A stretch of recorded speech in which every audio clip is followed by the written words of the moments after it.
Hello my friends, hello boys and girls. I hope your week has been great, and tonight is Friday night, and in case you're going out tonight, I wish you all the best and be responsible. Take care of yourselves. Don't go too mad. Don't do anything reckless, and spend the entire weekend responsibly, my friends, because I know for a fact that many people are tempted to have a little bit more to drink. Let's be quite clear on this, right? Let's call spade a spade, which is an expression, but today's video is not about this expression, but to call spade a spade means to speak in clear terms, basically call things by their real names. And that's what it's all about. People love drinking, and to enjoy a drink or two responsibly, in a responsible manner, is nothing bad.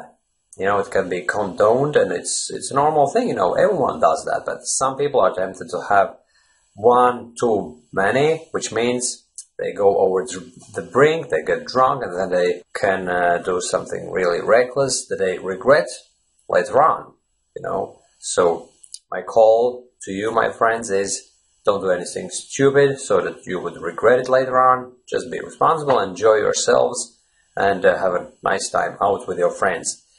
And on my part, I'm going to be staying in, making all these videos, taking care of my English Harmony customers, and 100 different things are lined up on my to-do list for the weekend.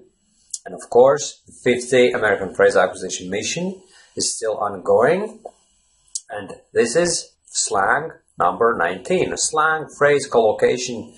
I'm not really sure how to call it because it's the following: a telltale sign. I haven't heard anyone here in Ireland use it, nor in the UK, you know, from all the TV shows, radio programs, YouTube videos. I can't actually remember hearing the word telltale sign. It's only when I read one of the books in the Gone series that I came across that word, and then I came across it a number of times. And then, to be honest with you, I actually did hear it somewhere else, you know, in media. Maybe I read it in an article online while checking online news, right? So I would say that the telltale sign is a typical American expression, whether it's slang. Well, I would imagine it's not really a very formal language, but probably it doesn't really fall under the slang category, but it doesn't really matter. We shouldn't be so concerned about putting different words under specific categories, you know, and then fighting over that, you know, whether this word belongs to this or that category. It doesn't matter, you know. A telltale sign is something that gives away, it's a symptom of something. And let's say, for instance, for men, when men's health is discussed, you know, men over 40 often have problems with prostate, you know. Let's call spade a spade. It's nothing to be ashamed of. Prostate is just another gland in a man's body, you know. It's nothing to be ashamed of, you know. So speaking out these words, it shouldn't be going red, and I'm not, because I'm not saying anything nasty. I'm not calling names. Prostate is just a gland in a man's body, and men over 40 have often problems with that, you know. And a telltale sign of prostate problems is when you have to wake up many times during the night and go to the toilet, you know, simple as. It's a telltale sign of a possible prostate problem. So if that happens, you have to immediately go to the doctor and then let the doctor take care of it, you know. But it's a typical telltale sign. And also, a telltale sign can be something that a person might want to conceal, you know, a secret that they don't want to reveal to others. But then something gives it away. There is something that makes it quite obvious what that person is trying to conceal. So let's say, for instance, a very, very obvious telltale sign of a child having eaten a chocolate sweet and then telling his mom that, no, mommy, I didn't have chocolate, because mom wants the child to have dinner first, and only after the dinner is allowed to have some chocolate, you know. And then there's some chocolate on his cheek, you know, because obviously a child is not as skillful when engaging in different practical tasks as we adults are, you know. So the child sneaked into the living room and went for a piece of chocolate. Little did he know that some of the chocolate remained on his cheek, you know, and it's a telltale sign. He goes into the kitchen and tells mommy, no, mommy, I didn't have any chocolate. But clearly, a telltale sign of him having eaten some chocolate is the stain of chocolate on the cheek, you know. And let me think of the third example of how this particular slang phrase would be used. A telltale sign.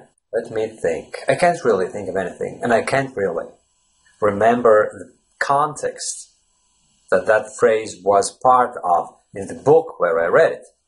All I can remember is a telltale sign. But by now, these two words, the combination of telltale sign, they have been hammered into my brain so that whenever a fitting situation occurs in real life, it'll come out of my mouth naturally, just by itself, you know? It's a telltale sign of whatever the thing in question is going to be. I'm pretty sure of that, you know? And I will make sure to use this phrase, a telltale sign. And I actually remember when I heard this one. I was watching some YouTube videos, some fitness, bodybuilding to be more specific, related videos, and the steroid use was discussed in that particular video. And then they were discussing telltale signs of certain bodybuilders having used steroids, you know. And the consensus, unfortunately, was, my friend, that all pro bodybuilders are actually steroid users. They're drug abusers. Simple as, because natural bodybuilders can't actually achieve the same massive body proportions as the pro guys can. You know, it's not naturally possible. They are all chemically enhanced. And here are the following telltale signs. Overdeveloped deltoid muscles, the shoulders, and massive pecs, the chest muscles. They are the telltale signs of steroid use, because as one guy, I forgot his name, he was an authority in the fitness field because he has a YouTube channel with hundreds of videos and tens of thousands of subscribers, so he has massive following and he knows what he's talking about. And he says that this area is the fastest to respond to steroid use. Basically, if you're engaged in heavy weightlifting and you consume steroids, and of course you eat a lot of protein-rich food and all that kind of stuff, right? Then this part of your body responds the quickest, and these muscle fibers develop the quickest, your shoulder area and your pecs, your chest, right? So it's a typical telltale sign of steroid abuse. And that's about it. A telltale sign of something is a symptom of something, basically. Something that gives a secret away, probably, you know, depending on the context. But now this American collocation, a telltale sign, is part of my own active vocabulary. And in the next video, we're going to look at the 20th phrase in my 50 American phrase acquisition mission. Thanks for watching, my friends, and see you soon again. Bye-bye.